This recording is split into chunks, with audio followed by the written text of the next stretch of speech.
Bipolar disorder affects about 2.3 million Americans. While almost 50% of the population experiences mental illness during their lifetime, only 1% of the population experiences bipolar. There are three types of bipolar: type 1, type 2, and cyclothymia. I've adapted these definitions from the National Institute of Mental Health website, and they are as follows. People with bipolar 1 experience periods of mania lasting at least 7 days, or mania that is severe enough to warrant a hospital stay, and periods of depression that last for a minimum of 2 weeks.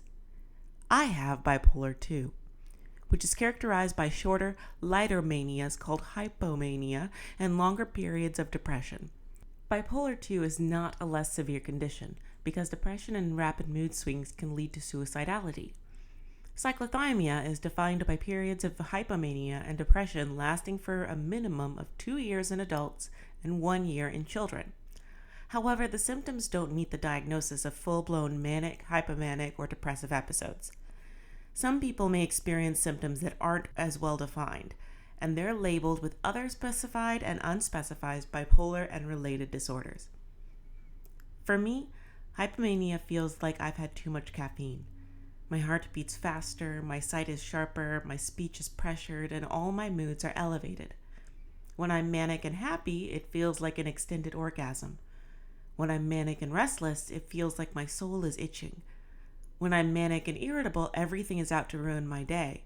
And when I'm manic and scared, it's an automatic anxiety attack. These feelings make me sleepless and energized, but later leave me exhausted. They're usually followed by brief periods of normalcy before I slip back into a deep depression. When I described these symptoms to a friend, he likened it to an acid trip. My brain is tripping all on its own. Many people associate bipolar with homicide. Many people have similar feelings towards people with schizophrenia and borderline personality disorder. Many people are wrong and don't know that we're statistically more of a danger to ourselves than other people. When I take my pills and get plenty of sleep, I can live a depressed and anxious, but otherwise normal life. When I forget a dose, stay up too late, or experience extreme stress, I can have episodes of mania. The episode that got me diagnosed as bipolar went as follows. I was a senior in college, clinically depressed and chronically stressed.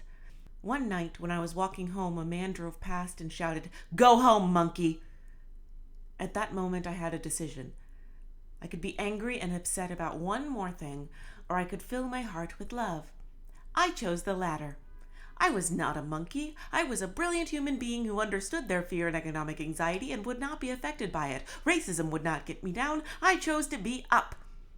I returned home and stayed up all night, cleaning my room, incandescently happy. For 2 days, it felt like my life was moving in fast forward, a welcome change from depression's slow motion. When I was depressed, I'd masturbate to feel lucid. The up made my cheeks hurt from smiling.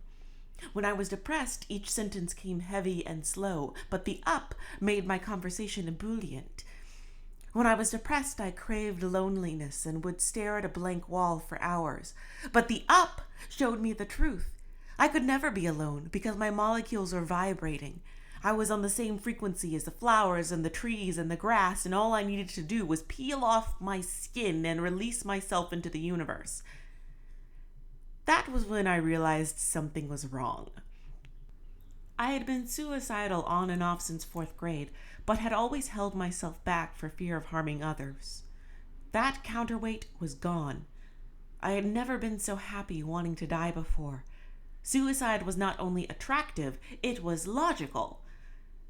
I cried in a friend's arms, then went to my therapist. She called my psychiatrist. I snatched the phone out of my therapist's hand so I could speak to the psychiatrist myself. Everyone, including me, was stunned at my brazenness.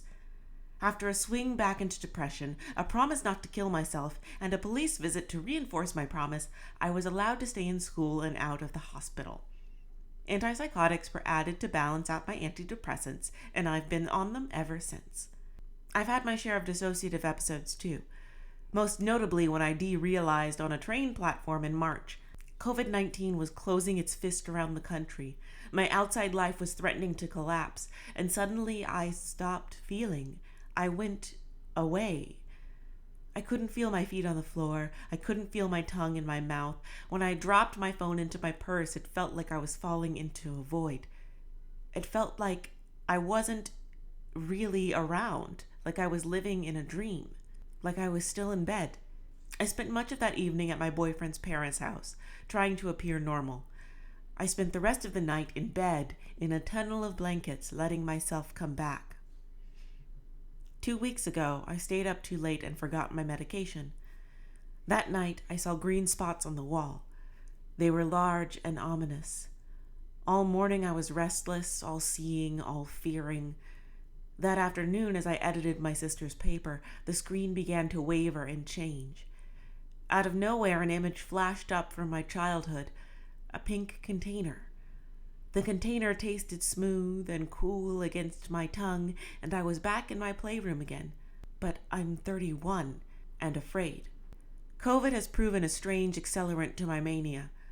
Being cooped up in the house has scratched an agoraphobic itch, but the change in weather makes me agitated. I worry for my family, as we are statistically more likely to die from COVID than other racial groups. I'm forgetful. I have headaches. I cry and take pills and fall asleep around 3 a.m. I'm kin to 1% of the population, friend to the 50%, and I feel our aloneness together. Many people say they're going mad, but we unhappy few know what that's like.